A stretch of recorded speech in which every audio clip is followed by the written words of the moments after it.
Okay, oh my gosh. All right. All right, thank you to Miami University for allowing us to host this event on campus. We're very grateful for the education we receive here and the principles that allow us to present all points of view in pursuit of a healthy discussion. And lastly, thank you so much to the security and police officers here tonight. We want you to know that we value the sacrifices you make every day to make sure our campus is a safe community.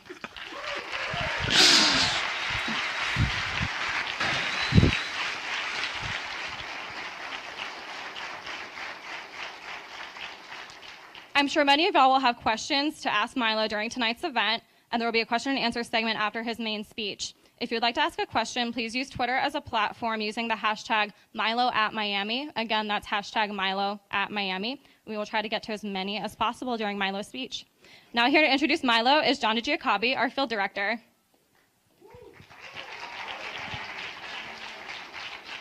All right, so now the moment you have all been waiting for. It is my honor to introduce to you all Milo Yiannopoulos.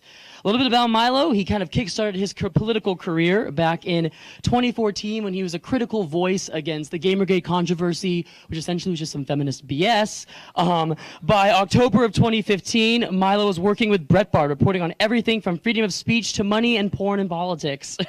Since then, this internet supervillain has been taking the left by storm, blowing up their heads with rants against political correctness, safe spaces, and of course, in support of Donald Trump.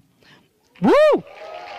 So, as of this year, he has been touring around college campuses across the country, bringing intellectual diversity and a bit of mischief to each campus he encounters. So now, without further ado, I am pleased to announce our most dangerous faggot, Milo Yiannopoulos. Woo!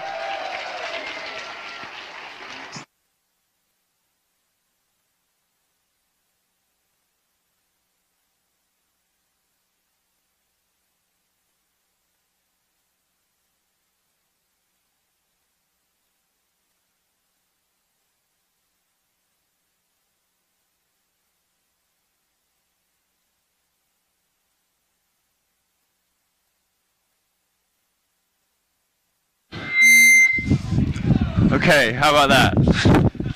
You see, throwing tantrums always works.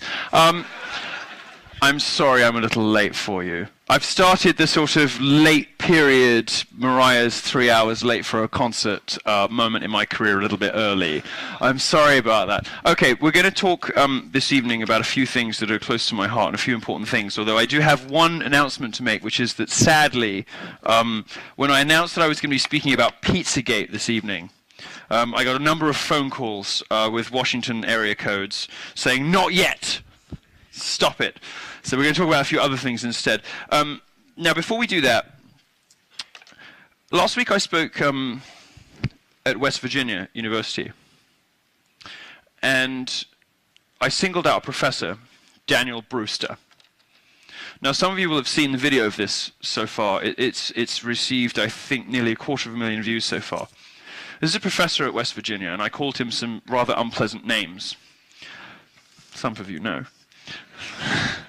I called him a fat faggot. I called him Professor Hamburger. I called him Professor Fat Ass.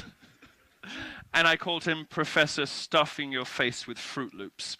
And I did this not only because I take huge pleasure in the misery of fat people, but it's their own choice, you know. They're not born like that. They're not like fags. I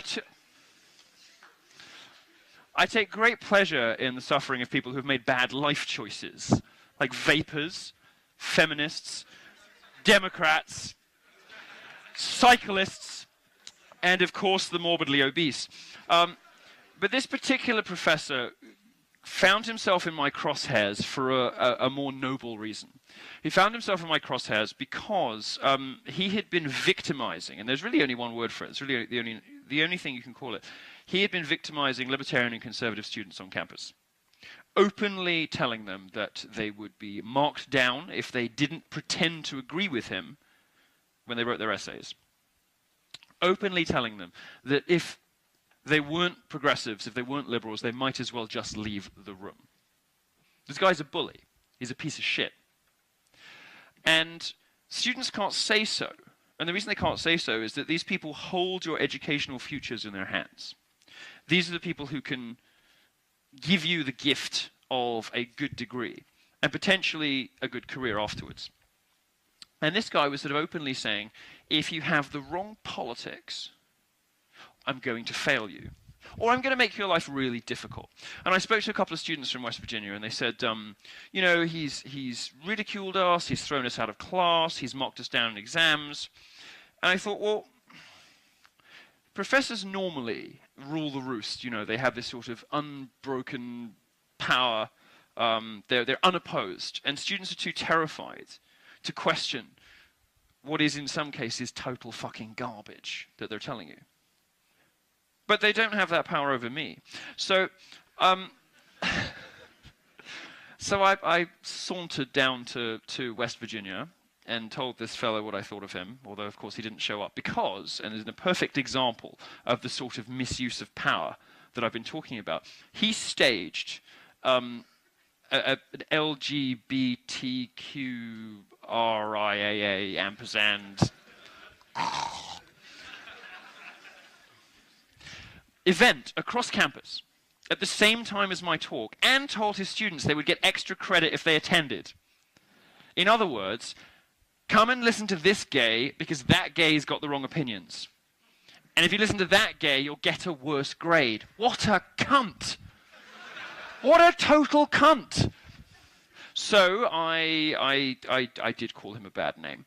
And the press has been very upset about it. Inside Higher Education reported in very solemn tones that I had spoken at West Virginia University and I had used homophobic slurs. They forgot to mention that I was gay. I mean, fucking look at me. They forgot to mention that I was gay, just in case any of their readers didn't know about me, and so were kind of taken along by the lie that this was some sort of vast right-wing, alt-right, Breitbart conspiracy to hate gay people. Give me a fucking break. No, the guy's just a cunt. Anyway, so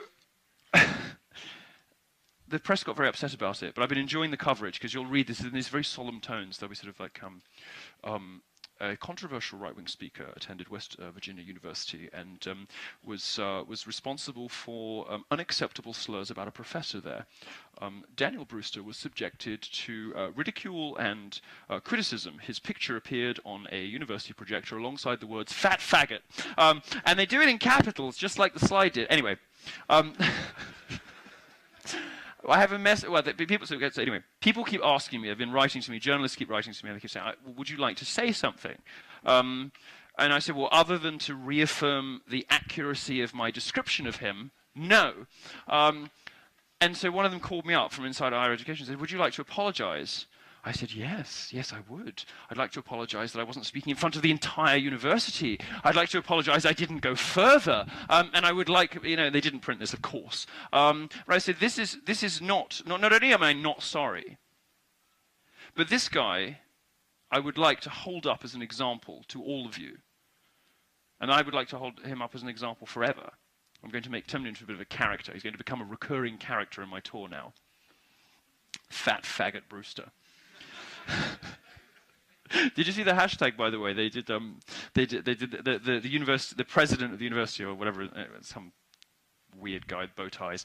So only Americans wear bow ties. We don't actually do that. I know you all think British people wear bow ties, but we don't. We think you look ridiculous. Anyway, so this is because of Brewster was the hashtag. Hashtag because of Brewster. Because of Brewster, my mind has been open to like cishet patriarchal heteronormativity. Because of Brewster, I'm finally aware of the privilege that like my parents have given me. Because of I just posted on Snapchat because of Brewster with myself on a treadmill. You know, because if there's one thing that man's taught me, it's to put down the cake. Anyway, I'm going to turn him into a bit of a character. I would just like, however, to say to you and to everybody watching at home, to anybody listening, and to the horrified journalists of Inside Higher Education, I'm not going to apologize. I'm going to do the opposite. I'm going to say Daniel Brewster is a warning. If you are one of those professors who hates libertarians, who hates conservatives, who openly discriminates and says they're going to discriminate and makes life hell for people who have the wrong political opinions, I am coming for you. I'm going to find you and I'm going to make you famous. That is my message. That is my message to the Daniel Brewsters of this world. Because you guys can't answer back to these tyrants, but I can. We also have some sad news this evening. Iowa State. Iowa State, which is it's a shame, you know. They've imposed, as so many colleges do these days, last-minute security fees. You know, have you heard about this strategy? It's called fee speech. Last-minute, no, it's true. Last-minute security. So what they do is they take the student organizers and they'll sort of find some way to charge them like an extra somewhere between $2,000 and $5,000. And they'll wait and they'll wait and they'll wait, and then about 4 days before the event, they will say, oh, it's going to cost you $3,000 in local PD expenses to bring Milo here because of all of the violence at his talks. Yeah, it's directed at me. All of the whatever, the risk to student safety, blah, blah, blah, blah, blah. But they'll do it 4 days beforehand, and they'll slap the bill on the student's account, and then tell the student they can't graduate unless they pay it. These are the lengths that your colleges will go to avoid you hearing from conservative and libertarian speakers. If you ever wonder, as you surely must, why there are so many odious, overweight, facially pierced, blue-haired feminist harpies on campus, and so few handsome, charming, witty British columnists, that's the reason. Because your colleges behind the scenes will stop at nothing to prevent conservative speakers from attending. And they will victimize and go after you guys in the process. But all this, I think is changing. Anyway, Iowa State. Iowa State has... You can, darling. You can ask me a question now. What's your question? What's your question now, sweetheart? Ask me now. How can we have an open debate when you're on a stage with a microphone and we're sitting here in the audience? That's sort of... Darling... No. Let's be nice. Let's be nice. No, look. No. Let her speak. Darling, that's how lectures work. That's how lectures work. Oh, they're going. Oh... Why don't you come back and ask me a question? Why don't you come back? No, come back. I can't even get to... Come back and ask me a question, you fucking cowards. Oh.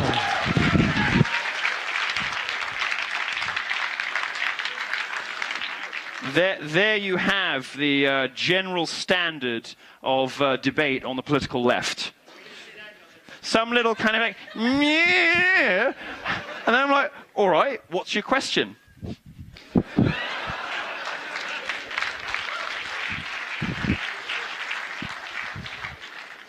There we go. It should tell you everything you need to know. So Iowa State, they've imposed such security fees that we've banned. We've had to cancel the event. The students can't come up with the money. The reason I don't pay it, because I've got lots of money. The reason I don't pay it is I don't want to set a precedent, and I also don't want to be responsible for kicking off a counterproductive historical trend, which I think will happen. If I just pay it, which of course I can, or sort of go without a pair of shoes or something, which would be fine. What will happen is they say, okay, well, this is a precedent is now set, so other colleges will start charging these fees last minute, knowing that I will pay them, and then after that, they'll start ramping them up. So they say, oh, well, there was that bomb threat, so actually it's going to be $5,000, and then it will be $15,000, and then it will approach the sort of speaking fees that people like Ben Shapiro charge, and 15, 20,000. Listen to Ben Shapiro. Are you out of your minds? Then it will. I don't charge anything. Then it will become sort of $20,000, and the result of that will be that only rich people will be able to talk to you. And that's not a good thing. This is why I don't pay it.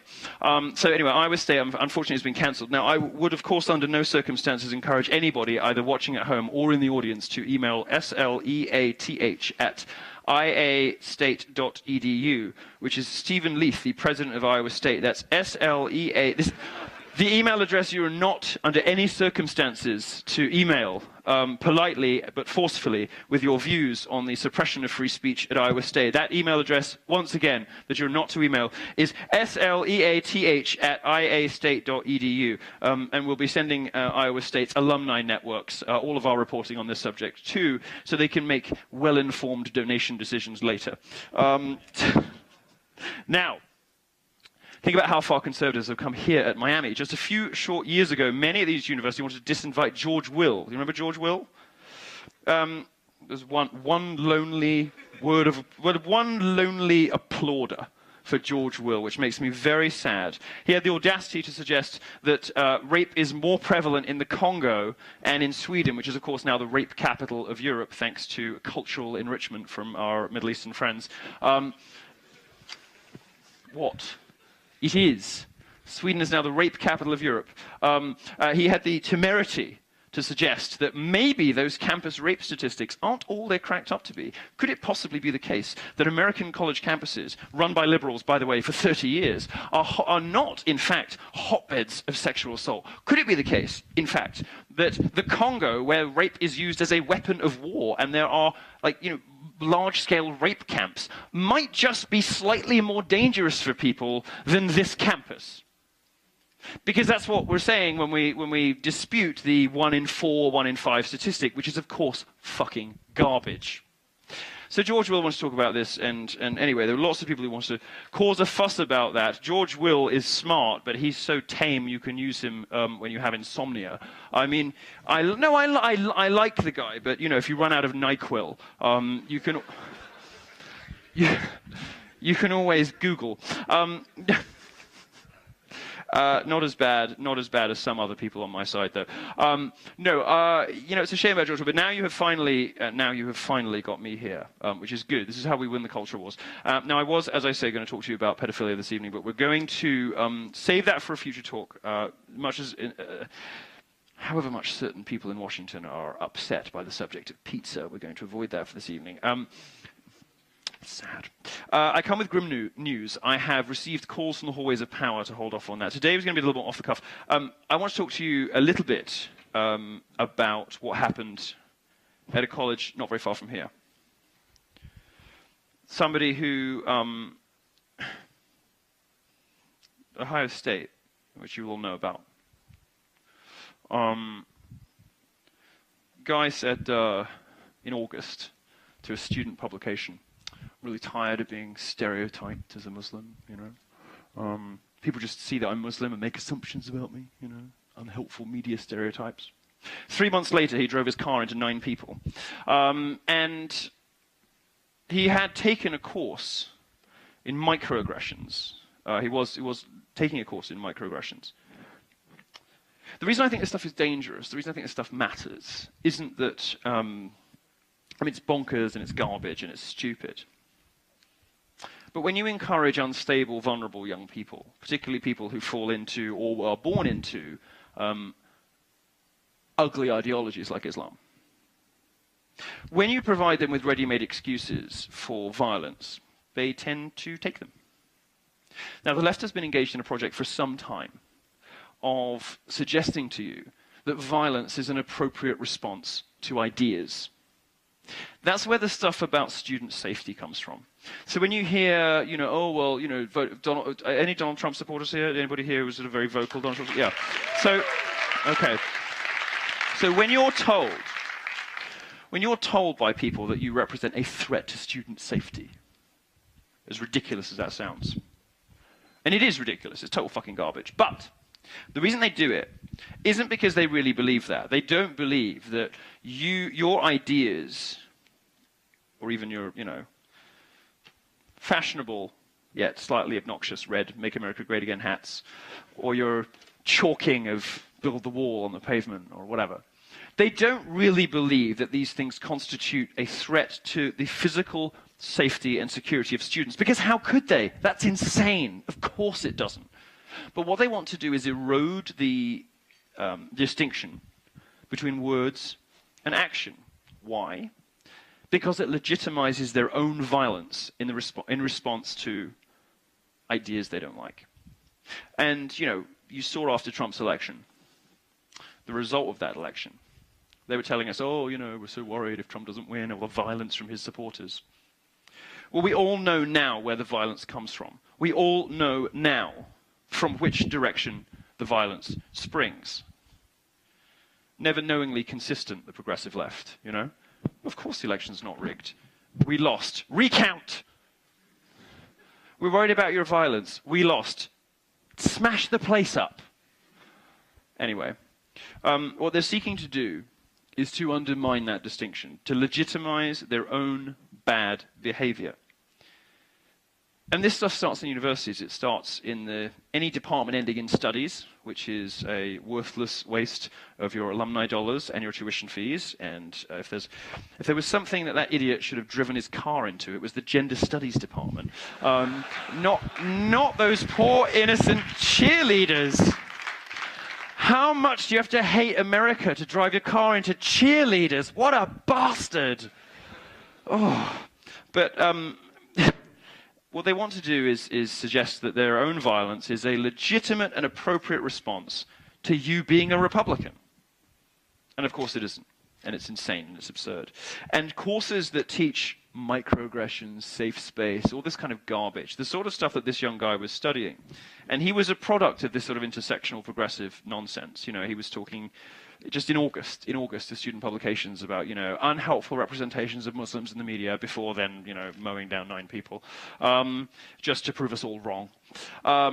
It's okay, you can laugh. Nobody died, only him. You know, it's okay. Oh, come on. Hello, yes, good. This is what they're seeking to do, and it's very unhelpful. It's horrible. And you know, even the reason that I'm happy that you made the choice you did at the last election is that even the most retarded wannabe Muslim terrorist, even the most idiotic social justice infected lunatic knows that Donald Trump means business, and that he intends to do the things that he says, and that he is going to protect America from really the only existential crisis at its doorstep, which is a clash of civilizations between the authoritarian East and the free West. And the authoritarian East is being aided by idiots in universities, as well as in the media, in academia, in entertainment, variety of different places, all sorts of places. Worst are journalists. My own profession is full of scum. My own profession is full of the worst people I have ever met in my entire life. And the only reason I still desperately try to cling on to the label of journalist, despite the fact that I now do this for a living, is that I want to rescue it. I want to return journalism to, you know, telling the truth, speaking truth to power, revealing things that somebody somewhere doesn't want you to know. I want journalism to go back to that and away from progressive virtue signaling, because this stuff is dangerous. And you know, these people are in the Cold War. The Soviets used to call lefties useful idiots. Well, the forces of radical Islam, or as I would put it, Islam.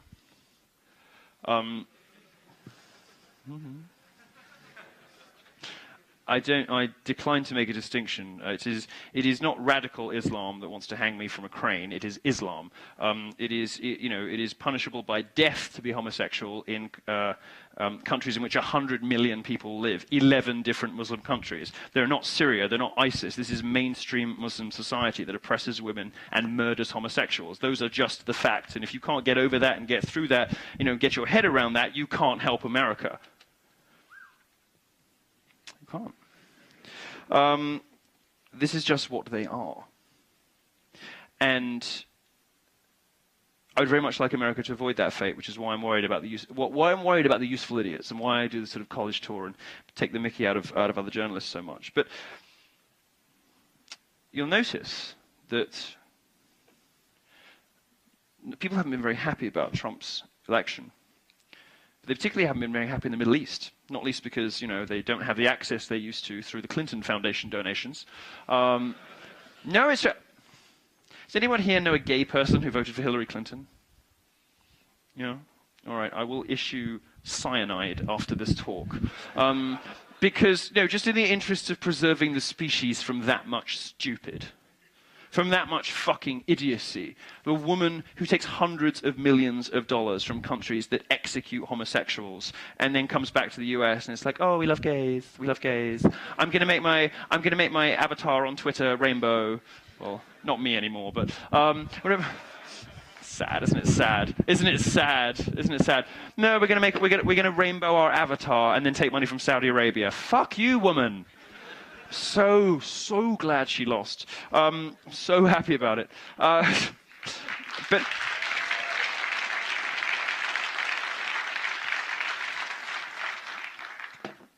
anyway, look, the point I'm trying to make is Middle East isn't very happy about Donald Trump winning because it knows that he means business. It knows that Republican in the White House is the worst possible news for radical Islam, or as I like to call it, Islam. I don't get tired of that joke. You're going to hear it a lot. You know, because you don't bite the hand that feeds you, which is why Muslims never threaten Muslims never threaten Democrats. All right, you're not going to love everything Trump does. This is going to be news. This is going to be a horrible thing to break to you, right? He's not going to be perfect. He's not going to be perfect. Nor is his family going to be perfect. Did you see that news today? Ivanka wants to make her signature issue climate change. I could have killed myself. But look, no family is perfect. Trump is not going to be perfect, but that's why I call him Daddy. Because your dad's not perfect. Sometimes he makes you cringe. Sometimes you're embarrassed to bring your friends home. Late at night, he uses language you wish he wouldn't. He's not perfect, but you have a sense that if you trust him, if you listen, if you put your faith in him, then things will probably be okay because he has your back. And ultimately, he knows what's best for you, which is why I invented that nickname, which has annoyed everyone. It's the best thing I ever made up, calling Trump Daddy, because everybody, I mean, like, I don't know, 300 million people have heard of this, and it annoys all of them. All of them. They all find it annoying. But you elected him to do a couple of things. You elected him to build a wall. And I think he's going to build a wall. You elected him to fix trade, and from his call to Taiwan, I think we know how much obeisance he's going to pay to China. Of course, the progressive media are all calling it a gaffe. They're all saying it's a breach of diplomatic protocol. Good! Good! Hasn't fucking worked that well so far, has it? Oh, this is a terrible breach of protocol. Mm-hmm. That's why he's in the White House. That's what we wanted. Next story, please. Things just haven't been done like this before. Yes! Anyway, hopefully, better relation. And finally, the thing I care most about, the thing that's most pertinent to you, is Donald Trump, just by being Trump, represents an existential threat to political correctness. He is going to smash political correctness. He's going to smash safe space and trigger warning culture and liberate universities again, I am sure, from this oppressive culture that you are all living through. The days when fat faggots like Daniel Brewster could reign supreme on campus, free from consequence, I hope are coming to an end. And I have a thought about this. My proposal for this, which I think is good, is, you know, Title IX letter, which has done so much to destroy gender relations in college. Very badly drafted and badly implemented letter sent by the Department of Education, which basically said anything you ever do could, even by mental social justice warriors, be interpreted as not being fair to both sexes, will pull your federal funding. So every college dean and president in the country goes, oh my God, because it's the only thing they care about is the sound of pocketbooks closing. You know, they don't give a shit about your education, but the idea they might not be able to build a new tennis court is a problem for them. They all went apeshit. They went loco. They went retarded. Well, I quite like, and I'm going to see if I can advocate for this over the next couple of months. I would like to see a commitment to ideological diversity, because it seems to me that skin color, sexuality, gender, all this kind of stuff has been relatively well catered for over the last 30 years in American higher education. The one kind of diversity that progressives don't like is ideological. political. How about we suggest to colleges, gently, delicately, in a letter that starts, "Dear colleague," how about we start suggesting to universities that if they don't give you libertarian, Republican, conservative speakers at roughly the same volumes that they force feed you these odious, talentless, ugly, miserable feminist cunts, that they might lose a bit of funding. Be a smart idea, right? And people like Daniel Brewster, who discriminate on the basis of political ideology, they just lose their tenure. I want to talk to you about one more thing, and then we're going to go into a Q&A, because I'm still feeling very guilty about starting late, and I want to get you all to get the opportunity to ask me something, unlike those spineless weasels. Given the opportunity, see, isn't it amazing? Like, they just don't think. They don't think. So I'm in the audience, and there's this guy up there I don't like very much, and I'm kind of like pissed because he's doing this sort of lecture, you know, sort of like, why can't, you know, there's no opportunity to respond. He's not, you know, because this is one of the things they do, like progressives, they'll say, well, you can come, but you have to debate, you can't just give a talk, because if you give a talk, we're kind of like giving a platform to you. As opposed to the other 364 days a year when you have liberals. Okay. So you sit there in the audience and you're thinking to yourself, I know, well, get him. This will get him. I'll wait till he's like reaching a little crescendo where he thinks he's making a really good point, and then I'll be like, yo, this is about free speech. Why can't we ask you questions? You can in the Q&A. This is how lectures work. And actually, I'll just give you the opportunity now, since you're being so fucking rude. Like, let's just go for it. What's your question? Yeah, showed you. I can't get over it. I can't get over it. They're so stupid. They're so stupid. Okay, last thing I want to talk about. Ben Carson, who has just been announced the head of the Housing and Urban Development. Head of Housing and Urban Development. I love that, you know, Dr. Ben Carson, you know, the surgeon with the miracle hands, you know, this great, thoughtful, brilliant man is being called, you know, horribly unqualified. You know, by the left, their only qualifications come from, oh, well, anyway. He's wonderful, and we did all spend some time during the primaries making fun of his voice. I did myself suggest on occasion that he should probably lay off the Xanax. If only he'd done the coke that it looked like Trump was doing in the Hillary debates. No, I'm kidding. I'm kidding. I still want to be press secretary. I'm joking.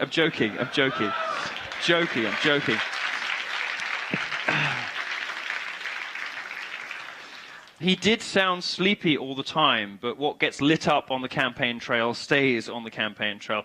One of the reasons I like him is he's a sort of dissident minority like me.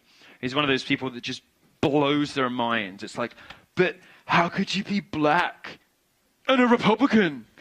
How could you be gay and a Republican? How could you be... And they reserve special hatred. I mean, to be honest with you, I don't get it that bad, because, you know, they know that anything they can say about me, I've said way funnier myself 6 months previously.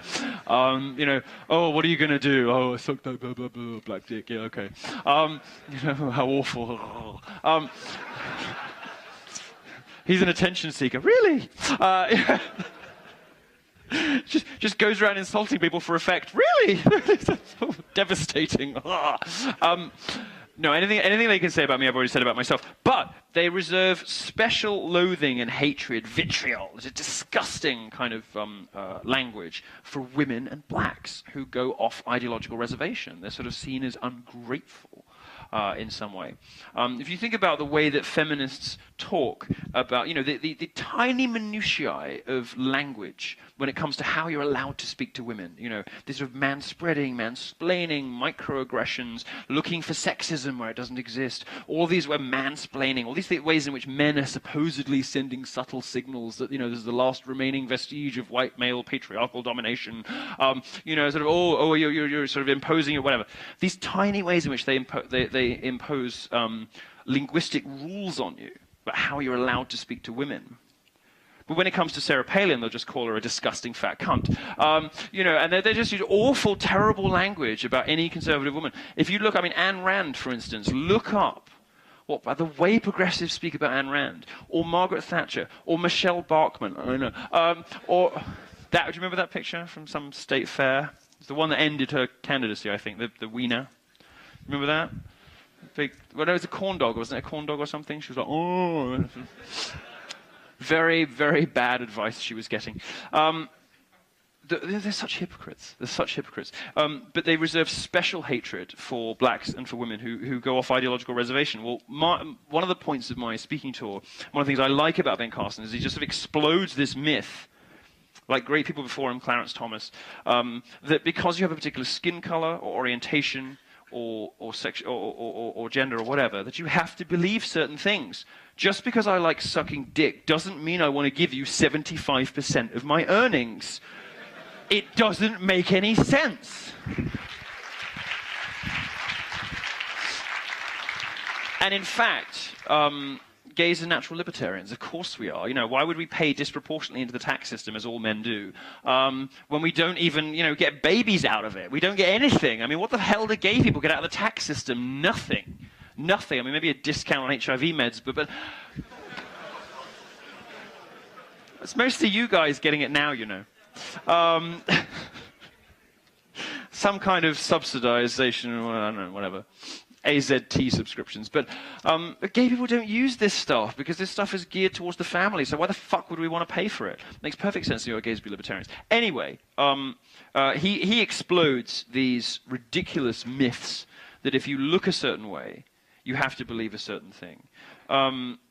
It's funny, you know, Ben Carson was liked enough to cameo in Farrelly Brothers comedies, but now he's being burned in effigy by the leftist media. Just an example of how national treasures become hated the minute they become Republicans. But Donald Trump's presidency, I think, represents a sort of sea change in this. It represents the moment America stood up and said, you know what, this is fucked. This is really fucked. It's wrong. Some of the people in the left-wing media are the most bigoted, disgraceful people that it is possible to imagine. The least well-qualified people to lecture me on how I live my life. And these are the people who are the arbiters of sexism and racism and what it means to be a good person in public life. And they're the least qualified people imaginable to make those kinds of determinations. And I think, you know, when you look at Ben Carson and Diamond and Silk and Peter Thiel and me and, you know, all these various people who embrace Donald Trump, embrace the glamour and aspiration, the fresh start by the total dismantling of political correctness represented by Donald Trump, you begin to see a little glimmer of how bright the future could be. A little shaft of light. A little hope, a little promise that perhaps America is not completely lost to the forces of progressivism. And I don't think it is. I don't think it is. Ben Carson, like so many of Trump's other cabinet appointments, really gets it. We're going to have a cabinet full of glorious deplorables. It's going to be wonderful. You know, New York Magazine reported with horror that General Michael Flynn, who is one of Trump's new security advisors, was a Milo Yiannopoulos fan. And they reported it with sort of like, oh, God, how could this be the case? Well, it's obviously the case. I'm really funny. But what they're trying to sort of isolate, and they're trying to, you know, demean and belittle. And they came after Steve Bannon, who's the sort of executive chairman of where I work, and it's not working anymore.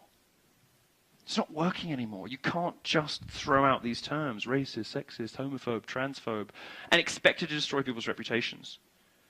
When they came for Steve Bannon, which you'll all have heard about by now, it was a test.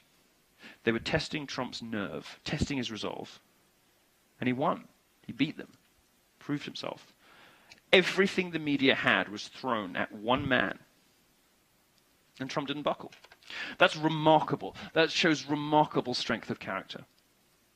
And it's a good sign. It's a good sign for his presidency. And I think people like Ben Carson are further undermining the assumptions of the left that you have to look a certain way or behave a certain way to succeed in public life. I'm very happy to take your questions. I've been talking a little bit about just current events and trying to be relative.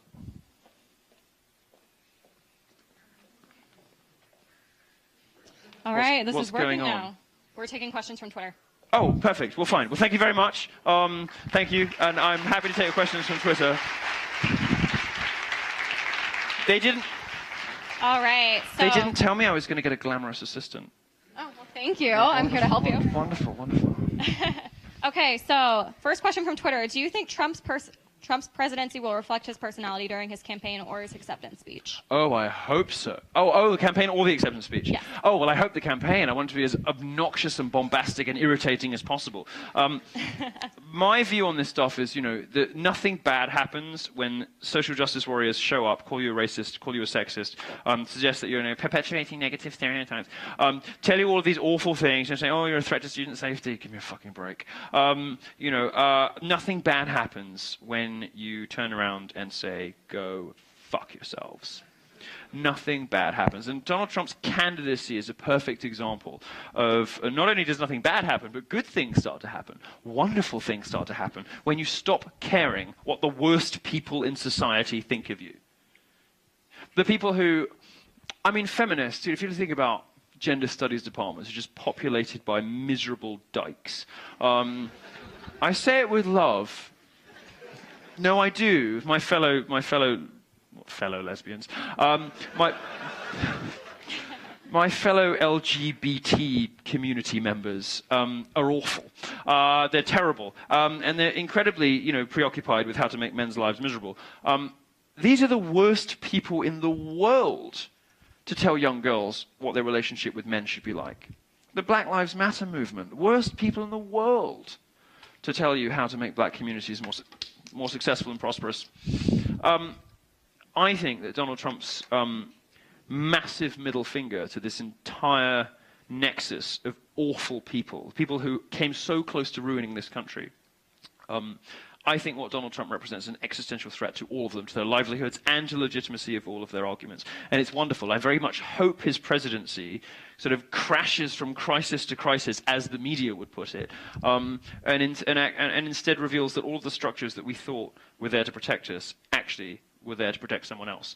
This sort of the diplomatic protocol between blah, blah, blah. Well, I think what's going to become very clear is that Trump knows what he's doing. You don't just go from like reality TV star to president being an idiot. He knows what he's doing. And he knew what he was doing making that phone call to Taiwan. And it's very obvious to me that everything he does is sort of the inspirational stroke of genius smart. And I hope that he continues to troll everyone for the entire duration of his presidency, because it's working out pretty well so far.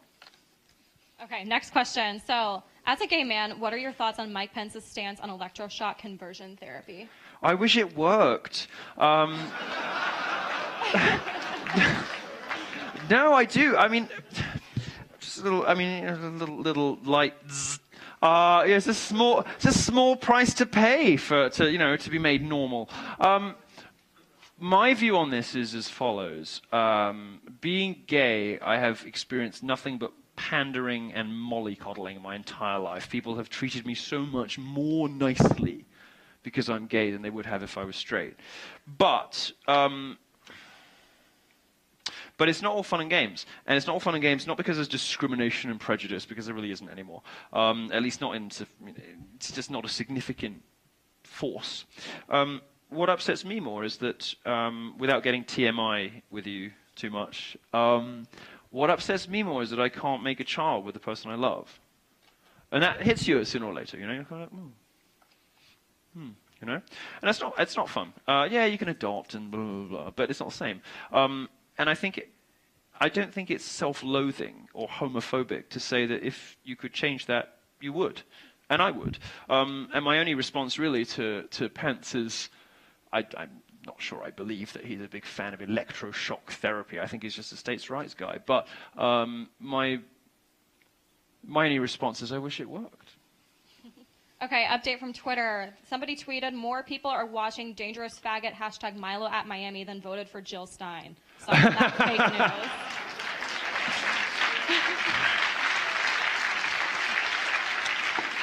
Well, you see, everyone calls Trump a narcissist. People even, and you will find this very difficult to believe, but I want you to just, bear with it. People even call me a narcissist. Does happen. Does happen. You know, she's the great, you know, she's the biggest narcissist in American politics. I mean, this is a woman who is completely irrelevant to the election, allowed herself to be used as a vessel for troublemaking by the Clintons afterwards. Owen raised $2 million and that's gone. Sorry, guys. You know, just a little Sanders maneuver, you know, just raise a bunch of money, bomb out, buy a boat. Awesome, guys. You know, she is what's wrong with American politics. The worst kind of cynical, opportunistic maneuvering. You know, raising. I mean, it's a scam. It's a scam. I mean, Daddy tweeted it was a scam, and he was right.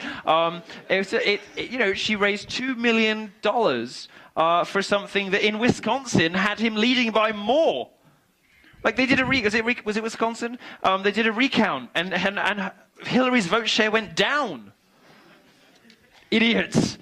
And of course, Pennsylvania, they've said they've given up on that, which means that nothing can be done.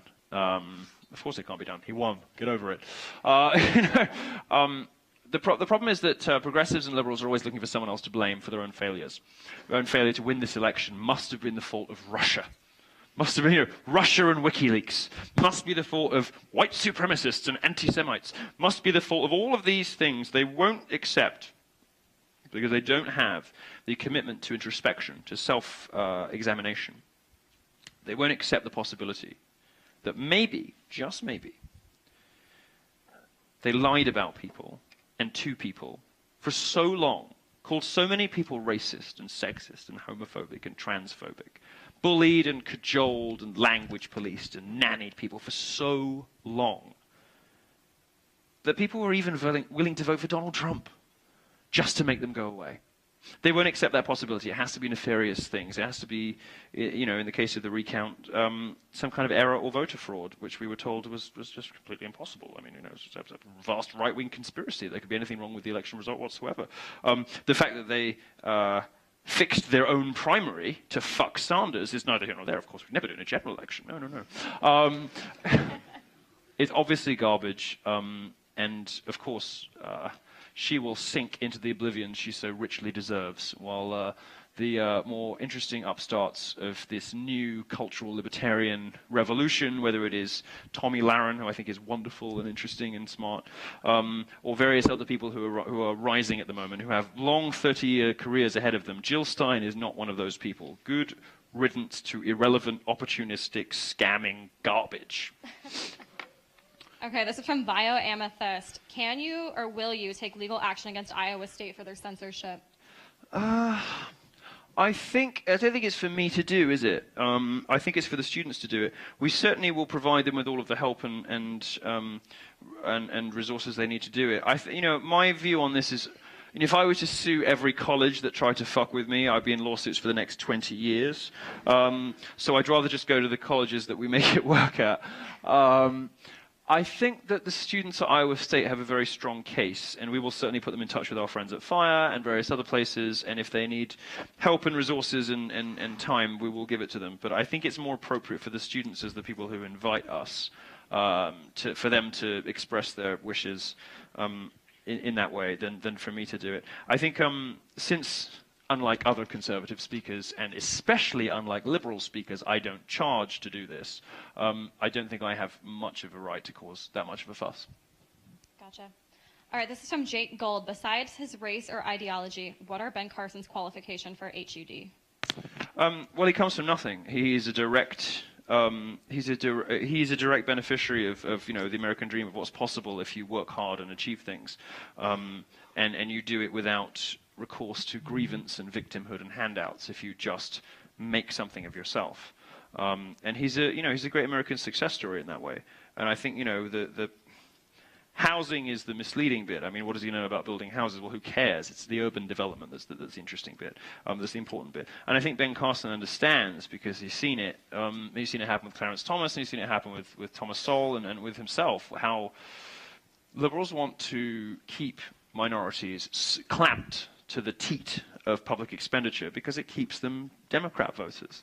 But there's another better way to raise communities up out of poverty, raise them up, and you know, I think Ben Carson, in my view, probably would have the same opinion that I do. The best way to help black communities is to build fucking world-class schools on every block so that every poor young black kid who's smart can get to Harvard. That's the best thing he could do in terms of urban development. And everything that we heard from him in the primaries and everything we've heard from him, and I've read his book, which is very good, everything we've heard from him so far indicates that he knows that and he gets it. That, putting Ben Carson in charge of urban development represents a greater gift to the African-American community in this country than anything Obama did for 8 years. Okay, this is from Tom Y. What do you think about Trump not pursuing the reopening of the Clinton investigation? Oh, I wish he would. I wish he would. This is Daddy's not perfect. He's been told by somebody that the grown-up thing to do is let it go. Fuck that. Wasn't that wonderful? Because you'd be in jail. I mean, I can't have been the only person with my dick in my hand that night. Oh God, he's so wonderful. All right, settle down. I wish he would. I know he won't. I want to see that criminal enterprise, the Clinton dynasty, with their faces ground into the dust by Donald Trump's stylish but affordable hobnail boots. I want them to be brought as low as they can possibly be brought. The little hints we've had from Politico and others that Chelsea is being groomed for a Senate seat. Well, I mean, people. Here's the thing about being born in adversity. So she's grown up not knowing who her dad is, not with.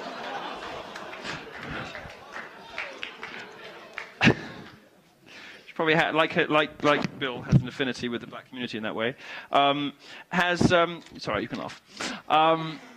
Has grown up, in a horrible, miserable, sociopathic hellhole, the Clinton White House, and doesn't know her place in the world. And she's apparently a nightmare to work with.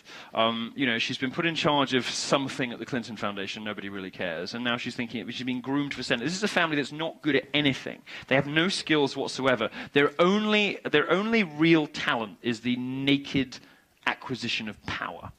And that's run out because the Clinton dynasty was a product of the 80s and a creature of the 90s. And Hillary Clinton ran at least 10 years too late for president. By the time she ran, she was sort of anachronistic. I would very much like to see that entire family in jail where they belong, but I think perhaps Trump has been persuaded that the grown-up thing to do is to allow them to slink back to the hole they came from and not bother us anymore. Return to their spirit cooking tables. Lesbianic witchcraft or whatever it is that's going on at the Podesta dining table. I will close by noting with joy and satisfaction a story I read about 2 weeks ago that the Clinton Foundation is experiencing a precipitous drop in donations. Because, of course, it was never about helping people who are poor or with anything else. It was about buying access and influence to Hillary, and she fucking lost. So their donations are drying up very, very quickly, which I take huge pleasure in. I don't know. Maybe they'll move back to Arkansas and not trouble our doorways again. Let's hope so. But I wish that he were. I wish he were as vindictive as I am, and I wish he'd do it. Okay, this is from Summer Weinberg. Shout out. Where do you stand on the criminalization or burning of the American flag?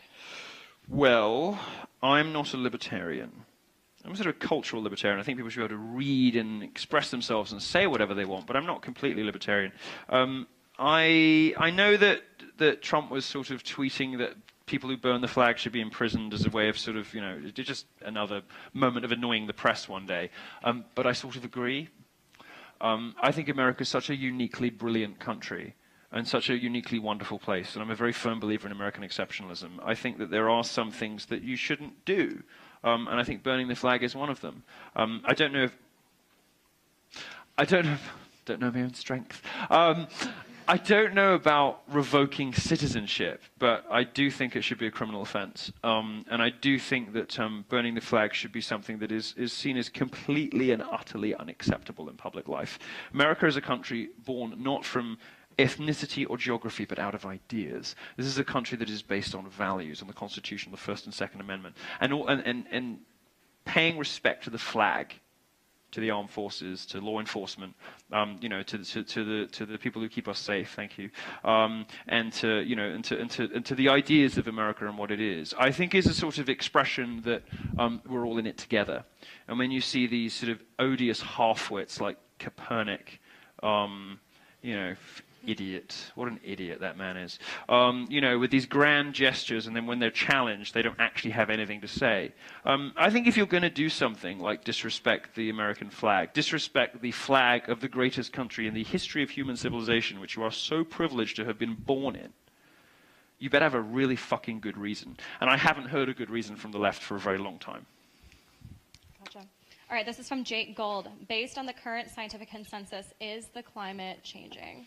Of course, it changes all the time. The question is not whether the climate is changing, because the climate has been changing since there has been a planet Earth. The question is how much human beings contribute to it, and whether we should kneecap ourselves economically when we're not expecting or enforcing the same on China and Russia. The reality is that we in the West, whether it's Britain or America, we could totally fuck ourselves economically, and we'd make no difference to the global CO2 production because we're not changing anything that China or India do.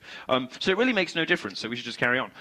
And in the way that you know this is about politics and not the environment in any case, is that when things come along, that sort of, you know, these Hail Marys, these Deus Ex Machina events, these moments where you're like, oh my God, we're saved for another generation, like fracking, you know, like shale gas, the left doesn't like them. They say, oh no, you can't do that. It's going to poison the water supply. No, it's not. Well, it might. All right. You know, they don't like any of the solutions that come along. They don't like nuclear. They don't like fracking or gas. They don't like any of the things. Because what they really want is for you to just stop producing and consuming things altogether. Because their problem isn't with the environment. Their problem is with people. They don't like people very much. They think we are a stain on the globe. Well, they're right, but not in the way they mean. Only they are a stain on the globe. I think perhaps it's some sort of projection, but this is the climate change thing is primarily political and scientific only second. You know, it's only secondarily about the environment, only secondarily about science. It is primarily and firstly a political war. The political war they nearly won, but for all the carbon tax crap and the global UN blah blah blah. And by the way, I know about this because, and I've only told one audience this in the past ever, and nobody picked up on it, so maybe they will tonight. But nobody ever noticed that I said this. But I did once, I will confess to you, work for a climate change NGO as a researcher, and I saw in the UN just what a crock of shit it is, and just how much they lie, and how few of the IPCC authors actually believe anything that is published in their own names. It is nakedly partisan politics. So the question, yes, the climate is always changing. The extent to which we're making a difference to it, I don't think very much, if anything. And I certainly don't think we should torpedo our economic development, as important as we are to the survival and the future, the stability, the happiness, the flourishing, the safety of the globe. When China and Russia aren't prepared to do anything, it is too important that America stay strong and stay free to gerrymander with America's energy economy. You just can't take the risk, because without America, the planet is fucked. All right, our Twitter feed has been blowing up with this. Where did you get your jacket? Oh, well, thank you. I've got this little store that I'm not telling anyone about because I don't want everyone else to start shopping there. I've got this little store in DC where I get my... I have a feeling that I'm the only white person who shops there. But I have a little store in Washington, DC that I go for my show clothes that keeps me very well appointed. Gotcha. All right, this question is from Aaron Gonzalez. Why is it controversial to say all lives matter? Because liberals are idiots. You know, there's this lots of things are going wrong when you talk this expression Black Lives Matter. So first of all, if you don't agree with Black Lives Matter, if you don't like them, which I don't, mainly because they're disgusting to the police, but also because they have they are just terrible for black communities, the worst possible imaginable solution to the problems the black community has, in addition to the way they treat the police. If you don't like that, it means you hate black people. What? And that's just sort of accepted. That's just sort of taken as given. Like, if you don't like Black Lives Matter, you're a racist. No. I just don't like them. Like, I recognize there's a problem, and I think that's the wrong solution. No, you're a racist. So there's lots of sort of steps you get to before that. The idea that the left could have become so bananas that they've got that in the bank, and then after that, they've got this thing where, like sort of sexism, no, what is it? Racism is like privilege plus power, blah, blah, blah, blah, blah. This idea that you can't be racist against white people, so all lives matter is a sort of intrinsically racist statement. These people are insane. They're nuts. This is a kind of like bonkers far-left lunacy that only holds in the media and on campuses. It's the only place it makes any sense. It's the only place that anyone believes this shit. And it was very, very comprehensively rejected at the last election. It should not be controversial, and it is not controversial to say all lives matter. It is simply a fact. It is simply the idea that you have journalists on national news networks saying that, oh, you're saying all lives matter is actually really irresponsible and racially insensitive. Go fuck yourself. It's ridiculous. It's ridiculous. Everybody matters. Everyone has different problems. To ignore the fact that the white working classes in this country have some of the worst educational opportunities ahead of them of any group is sociopathic, cruel, vindictive, and disgusting. Everyone has damage. Everyone has problems. The purpose of a civilized society is for us all to come together, to help each other out, to come to know one another despite our differences, rather than driving each other apart. And it's just a perfect microcosm of everything wrong with the left. That a phrase, all lives matter, that is supposed to bring people together, would be seen by them as a symbol of division. It is a perfect microcosm of everything wrong with the left. The only phrase that I use that ends with those words is blue lives matter, but I don't really like to use any of them because I think they're all pointless and useless and stupid. Gotcha. All right, this tweet is from Zach Moore. What do you think of Megyn Kelly as a journalist?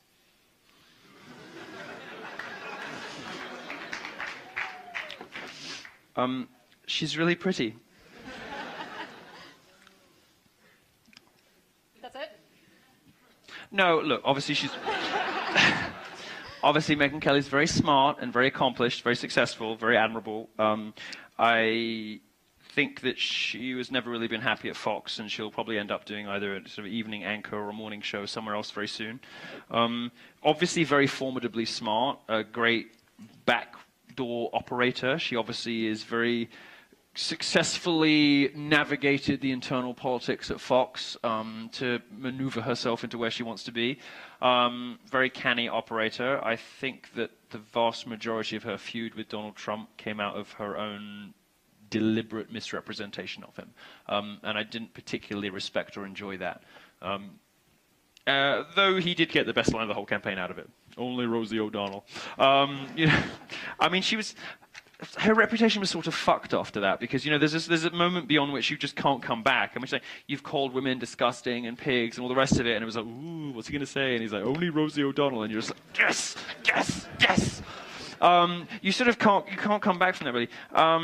I think she's going to have a very successful, well, I think she is as successful now as she will ever be. I think she's sort of a spent force now. And I think she's going to have a long, long tail of diminishing returns on centrist and progressive networks. I think we've seen the best that we're ever going to see from her. And her book is really bad. Okay, last question. This is from Wiser and Time. Are you concerned that the Brexit vote may get overturned? Well, we were very happy with Brexit, and you were happy, you guys, with Brexit too. I know, because it was a sort of portent of Trump. It was a portent of the incoming Trumpenreich. I know. I love that expression because nobody can work out if I'm allowed to say it or not. I've asked everybody on my team if it's naughty and bad, and they all give me completely different answers. Like, can I say Trumpenreich? And they're like, no. I think the new Prime Minister, Theresa May, is pretty much determined. She's pretty dead set on implementing it. And I think if the Prime Minister of a representative parliamentary system with a majority is dead set on doing something, it will probably happen. It would cause pandemonium. I mean, Britain is not a country given to civil war, to sort of civil war. Well, not anymore. We don't have that sort of Second Amendment, like, yes, yes, yes. All right, I've had enough. We don't really do that. But it would cause total pandemonium if they were not to see through the results of a democratic plebiscite. So I don't see any way in which it will not happen. I think it will probably be what's known as a hard Brexit, which means we leave all of the institutions of Europe, which is wonderful, because we excuse ourselves from all of the worst excesses of globalism and globalization, these unaccountable, unelected, bureaucratic, supranational wankers who fucked up the Olympics, fucked up Europe, fucked up NATO, fucked up the UN, fucked up everything. We might finally get a chance to get our borders back, to control our country again, to get our sovereignty back, and to save ourselves from the ravages of political and extremist Islam. Of course, I just mean Islam. Never gets old. We have an opportunity to get our country back. And I think that there was something of the America First feeling that Donald Trump sort of expressed in his rallies towards the end of the campaign. There's something of that happening in Britain for a very long time, and I'm happy that it found its highest expression in Brexit. I don't think the present Conservative government would dare do anything but execute the wishes of the people. Just like, I don't think Donald Trump will dare do anything but build a wall, fix trade, and smash political correctness. Thank you very much. Thanks for having me. Thank you.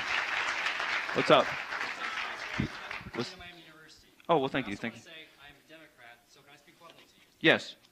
I think you're a hypocrite. Okay. You've gone on a rail about political correctness. Sure. You have gone on religion and how say Islam is entirely, completely bad. Yet you refuse to go Catholics in your own religion. Remember the origin of the word faggot? That was when Catholics were burning gays on the stick. And what about the Republican Party? Have you seen their platform? It's the most. Why do you think I like Republicans? I think you like Republicans because you're conservative. Well, I like Trump. I don't like Republicans. Why do you think I like Republicans? I've very often said the opposite. I think they've been total fucking cunts to blacks and gays. They haven't been particularly nice to women either. I don't know. The only reason that I've supported any candidate for the Republican Party is because it's Trump. I've never supported a Republican before. I don't think they're particularly nice people in many cases. Yeah, because you're alt-right. You're the speaker for the alt-right. No, not the alt-right. Oh, you think I'm a white? Oh, okay, all right. Oh dear, white super. I don't what?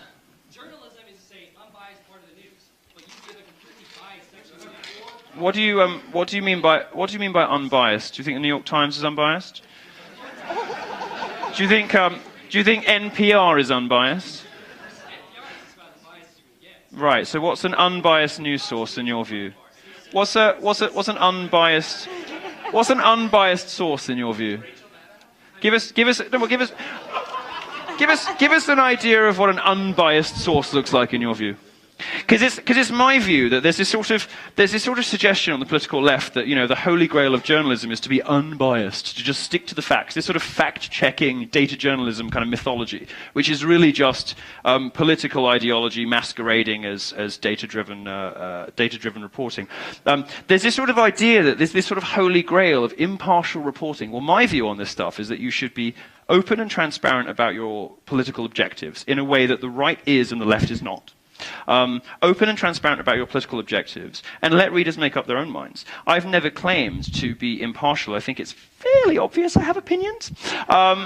And everything I say should be taken, with that in mind. And you should go and listen to me, and you should also go and listen to feminists, and you should go and listen to Black Lives Matter activists, and you should work out who you like the best at the end of it. Now, the problem is you're listening to bad sources because you come here and you have sort of under your breath almost, not as loudly as you said anything else, but under your breath you sort of said, oh, white supremacists, blah, blah, blah. You kind of wanted to get it under the radar. You wanted to say it without me having an opportunity to dispute it. Fuck you. How fucking dare you call me a white supremacist?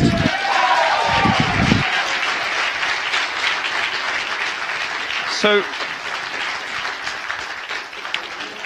you're not leaving as well, are you? Come on. They always leave. They always leave. Defend your allegation that I'm a white supremacist. Defend your allegation that I'm a white supremacist. Defend your allegation that I am a white supremacist. You call me a white supremacist. Defend it. Defending... Am I? Baby.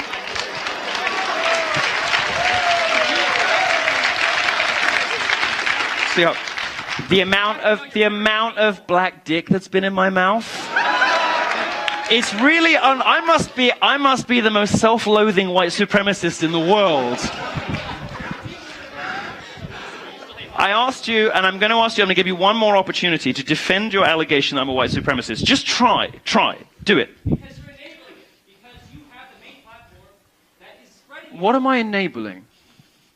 Because what I've talked about this evening isn't race or skin color, I've talked about values. And when the BBC did what you're attempting to do now, as 1.3 million people have seen on my YouTube channel, what they did was try to conflate an admiration for American values, for the First and Second Amendment, for freedom, democracy, property rights, capitalism. They tried to conflate that with race. They tried to say, if you're proud of your country, or you admire the values of another country, that somehow makes you a racist. It doesn't.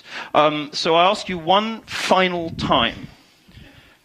Please justify your allegation that I'm a white supremacist. As a journalist and have a reach to millions of people, you have an obligation, and you are blowing it with this hateful rhetoric that's further dividing this country. What hateful rhetoric? You're not answering the question. White supremacists hate me.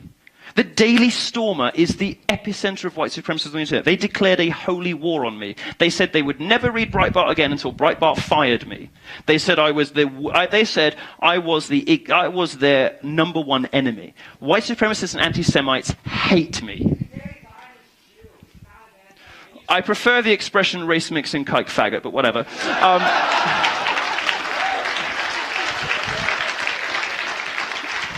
Sir, racists hate me. They hate me. Of course they do. So racists hate me, but I'm a white supremacist. You're just confusing me. You're confusing me. And I'm very easily confused because I'm a homosexual, but should we give him another chance? Give him one more chance. Okay. All right. Okay. One more try. I believe in you. I believe in you. I know you can do it. One more try. Justify your allegation. I didn't ask you if I was enabling white supremacists, which is just an equally idiotic allegation, but it's not the one you made. I'm asking you to justify your allegation that I'm a white supremacist. Please do so.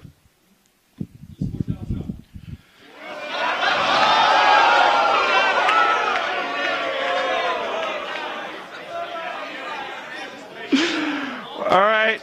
I think we've had enough. We've had enough fun at the expense of the disabled.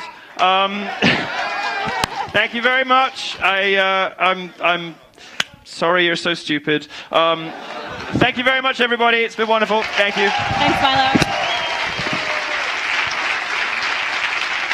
Thanks a lot. Cheers. Thank you. Thank you very much.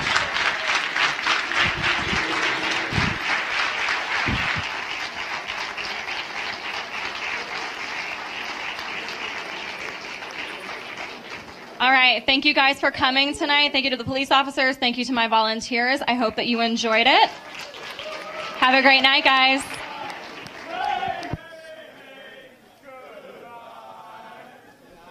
Hey, don't forget this, buddy. Wait, you dropped your L. Take it out with you. I would. I'd like to apologize that I wasn't speaking in front of the entire university. I'd like to apologize I didn't go further. And I would like, you know, they didn't print this, of course. But I said, this is not only am I not sorry, but this guy, I would like to hold up as an example to all of you. And I would like to hold him up as an example forever. I'm going to turn him into a bit of a character. He's going to become a recurring character in my tour now. Fat faggot Brewster.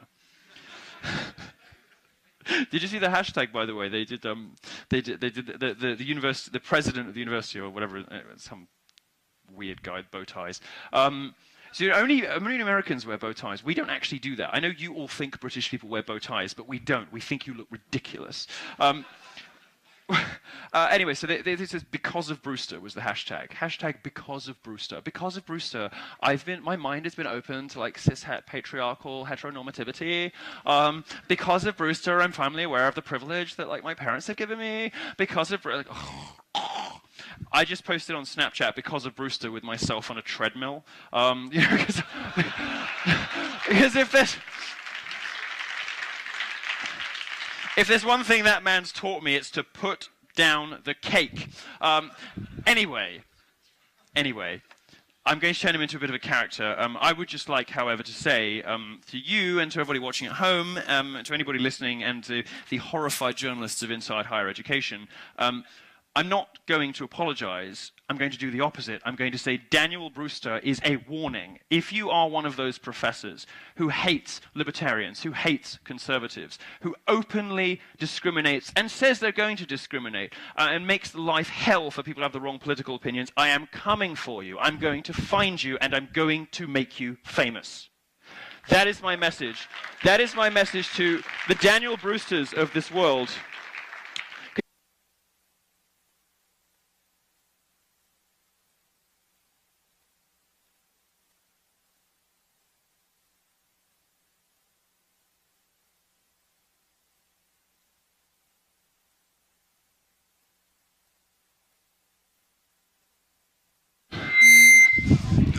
Okay, how about that?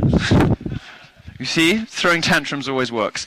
I'm sorry I'm a little late for you. I've started the sort of late period, Mariah's 3 hours late for a concert moment in my career a little bit early. I'm sorry about that. Okay, we're going to talk this evening about a few things that are close to my heart and a few important things, although I do have one announcement to make, which is that sadly, when I announced that I was going to be speaking about Pizzagate this evening, I got a number of phone calls with Washington area codes saying, not yet, stop it. So we're going to talk about a few other things instead. Now, before we do that, last week I spoke at West Virginia University, and I singled out a professor, Daniel Brewster. Now, some of you will have seen the video of this so far. It's received, I think, nearly 250,000 views so far. This is a professor at West Virginia, and I called him some rather unpleasant names. Some of you know. I called him a fat faggot. I called him Professor Hamburger. I called him Professor Fat Ass. And I called him Professor Stuffing Your Face with Fruit Loops. And I did this not only because I take huge pleasure in the misery of fat people, but it's their own choice, you know. They're not born like that. They're not like fags. An LGBTQRIAA ampersand event across campus at the same time as my talk, and told his students they would get extra credit if they attended. In other words, come and listen to this gay because that gay's got the wrong opinions. And if you listen to that gay, you'll get a worse grade. What a cunt! What a total cunt! So I did call him a bad name. And the press has been very upset about it. Inside Higher Education reported in very solemn tones that I had spoken at West Virginia University and I had used homophobic slurs. They forgot to mention that I was gay. I mean, fucking look at me. They forgot to mention that I was gay, just in case any of their readers didn't know about me, and so were kind of taken along by the lie that this was some sort of vast right-wing, alt-right, Breitbart conspiracy to hate gay people. Give me a fucking break. No, the guy's just a cunt. Anyway, so the press got very upset about it, but I've been enjoying the coverage because you'll read this in these very solemn tones. There'll be sort of like a controversial right-wing speaker attended West Virginia University and was responsible for unacceptable slurs about a professor there. Daniel Brewster was subjected to ridicule and criticism. His picture appeared on a university projector alongside the words "fat faggot," and they do it in capitals, just like the slide did. Anyway. I have a message. Well, people. So anyway, people keep asking me. They've been writing to me. Journalists keep writing to me. And they keep saying, "Would you like to say something?" And I said, "Well, other than to reaffirm the accuracy of my description of him, no." And so one of them called me up from inside higher education and said, "Would you like to apologize?" I said, "Yes, yes." Hey, okay, oh my gosh. All right. All right, thank you to Miami University for allowing us to host this event on campus. We're very grateful for the education we receive here and the principles that allow us to present all points of view in pursuit of a healthy discussion. And lastly, thank you so much to the security and police officers here tonight. We want you to know that we value the sacrifices you make every day to make sure our campus is a safe community.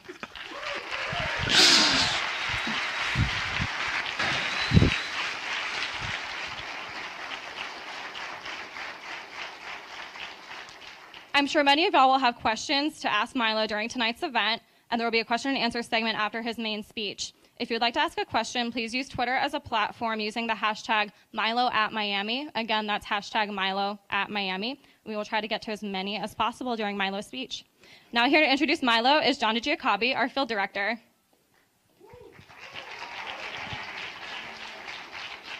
All right, so now the moment you have all been waiting for. It is my honor to introduce to you all Milo Yiannopoulos.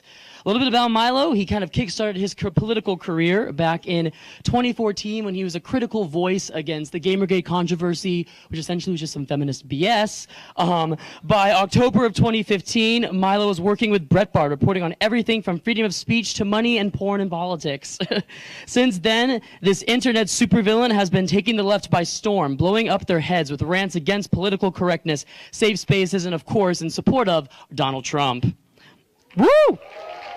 So, as of this year, he has been touring around college campuses across the country, bringing intellectual diversity and a bit of mischief to each campus he encounters. So now, without further ado, I am pleased to announce our most dangerous faggot, Milo Yiannopoulos. Woo!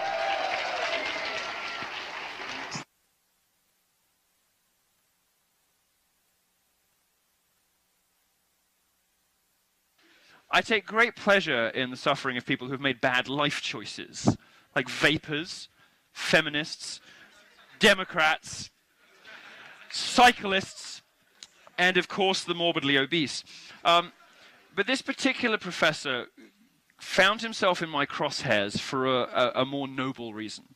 He found himself in my crosshairs because he had been victimizing, and there's really only one word for it, it's really the only thing you can call it. He had been victimizing libertarian and conservative students on campus, openly telling them that they would be marked down if they didn't pretend to agree with him when they wrote their essays. Openly telling them that if they weren't progressives, if they weren't liberals, they might as well just leave the room. This guy's a bully. He's a piece of shit. And students can't say so. And the reason they can't say so is that these people hold your educational futures in their hands. These are the people who can give you the gift of a good degree and potentially a good career afterwards. And this guy was sort of openly saying, if you have the wrong politics, I'm going to fail you. Or I'm going to make your life really difficult. And I spoke to a couple of students from West Virginia, and they said, you know, he's ridiculed us, he's thrown us out of class, he's mocked us down in exams. And I thought, well, professors normally rule the roost. You know, they have this sort of unbroken power. They're unopposed. And students are too terrified to question what is, in some cases, total fucking garbage that they're telling you. But they don't have that power over me. So, So I sauntered down to West Virginia and told this fellow what I thought of him, although of course he didn't show up because, and is a perfect example of the sort of misuse of power that I've been talking about, he staged